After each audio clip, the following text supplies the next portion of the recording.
This is your treatment for letting go.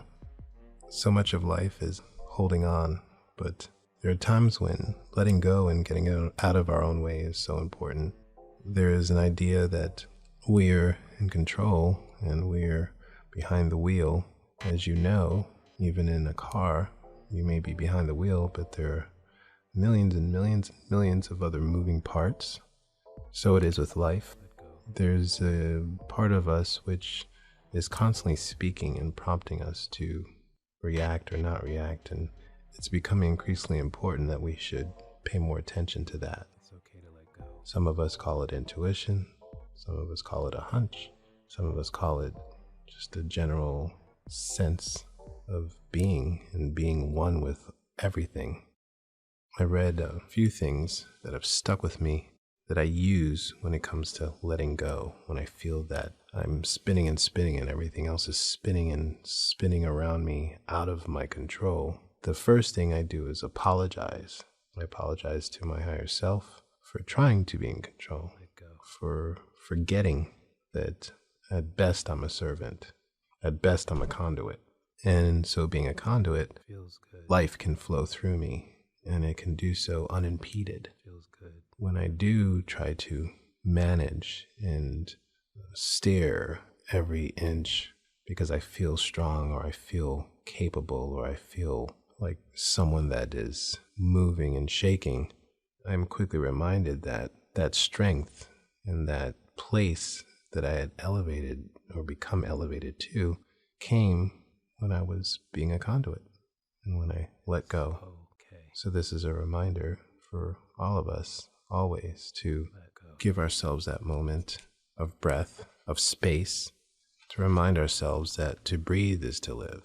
But life is neither to be confused with the act of breathing nor with air itself. Life actually has its origins in an element much subtler than air, and for which air is a food. So more importantly than breathing, it is that recognition. It is that restructuring of our consciousness to go back to that place where we remember that that breath feeds something deep within us, that fire that burns constantly, that fuels the creation of everything beyond us, not only that one focal point that we're trying to see come to fruition, or that war that we fight against unanswered will every day that stresses us to no end. So in one of my daily meditations, Omram Mikhail Ivanov reminds us that to breathe is to live, and that air itself is actually more of a food to feed that deeper sense of ourselves. So in letting go, again, I think that apology that I make to myself is a humbling of oneself. When you're humble, you can receive. That's the key, really. That's what I've found to be a true sense of being, is that humility, that humble nature that restores you to that childlike awe of life, where everything is a miracle. Your ability to stand and walk and to sense with smell, with taste, with sight, with touch, to reciprocate the giving of love to your children, to a friend, to your coworker. These are miracles. And unfortunately, for many of us, we don't know that we've let go of these miracles by trying to hold on to control. So humility, recognition, these restore us to that place. And some other reminders that I have, that I give myself and I repeat to myself to restore me to that place of receiving and of letting go and of being one with the movement of all things and being one with my higher self, is simply put, I am one with God, and you can put that as how you like. One with my higher self, one with the universe. I'm one with God, I'm one with my good, for God is both giver and the gift. I cannot separate the giver from the gift. That in itself is a remembrance of our oneness. We do look to create a situation where everyone is separate and everyone has their own things going on. And when we let go of the oneness, it's a really not a good thing. That is something we actually should hold on to. Hold on to our oneness. See in ourselves the connection.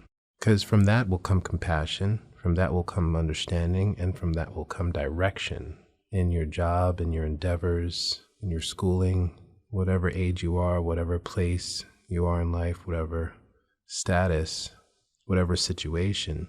Acceptance and letting go of control is one and the same, but more importantly, that recognition that we are one restores us to a place of power and might and beauty and youth, wealth, prosperity, perfect health.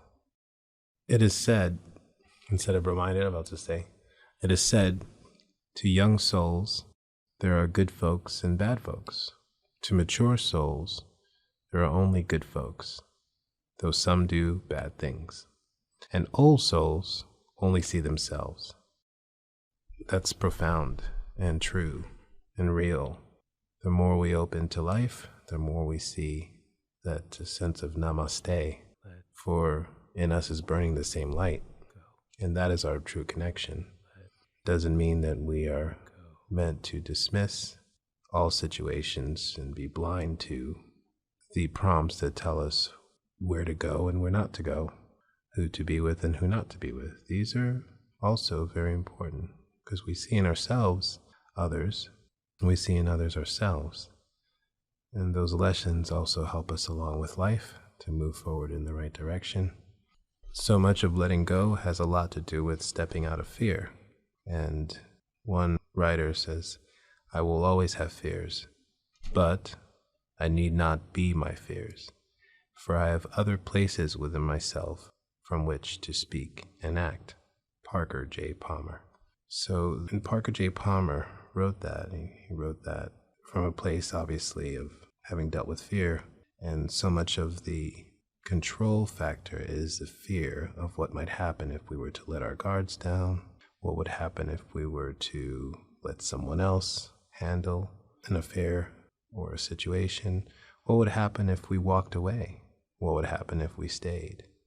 Fear should not be the place from which we make action, from which we say our words, from which we dream our dreams.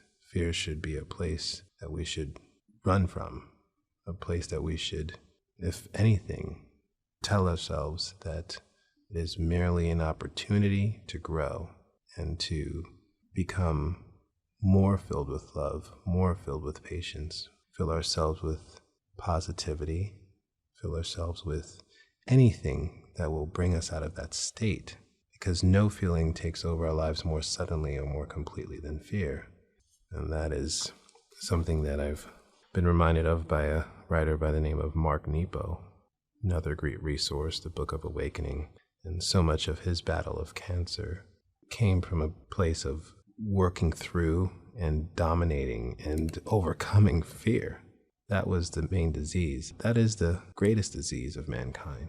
So when we think of letting go, when we think of moving forward, when we think of growth, when we think of achieving our dreams and being our greatest selves, and being that conduit to heaven on earth, being manifested in our very lives in this form, in this place, in this now, let go of fear, let go of doubt, let go of those things which are of our lowest selves in order to rise above and to reach greater heights.